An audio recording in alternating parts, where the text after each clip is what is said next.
তো hello friends, সবাই কেমন আছো? আশা করি সবাই ভালো আছো। আমিও অনেক ভালো আছি। আর সবাইকে শুভ সন্ধ্যা। তো এই ভিডিওটা আমার গত মঙ্গলবারের। আমি ভাবলাম তোমাদের সঙ্গে একটু শেয়ার করি।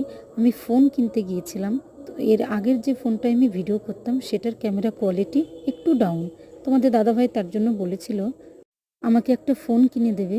তো সের জন্য যাওয়া। দেখো, আমি একটা ভিভো ফোন নিয়েছি। সবাই বলে ভিভো ফোনের ক্যামেরা কোয়ালিটি খুব ভালো হয়। তো তোমরা সবাই কমেন্ট করে বলো যে আমার ফোনটা কেমন হয়েছে। তোমাদের দাদাভাই আমাকে এই ফোনটা গিফট করলো। তো কেমন হয়েছে তোমরা সবাই কমেন্ট করে বলো। তো আমার মেয়েও গেছিলো আমার সঙ্গে। আর এই ফোনটা আমি নিয়েছি আমাদের বেথুয়া ডহরি থেকে, শিবানী রোডে। সেখান থেকে নিয়েছি। তো ভাবলাম তোমাদের সঙ্গে শেয়ার করি, তাই তোমাদেরকে দেখালাম। সবাইকে শুভ সন্ধ্যা। সবাই ভালো থাকো, সুস্থ থাকো।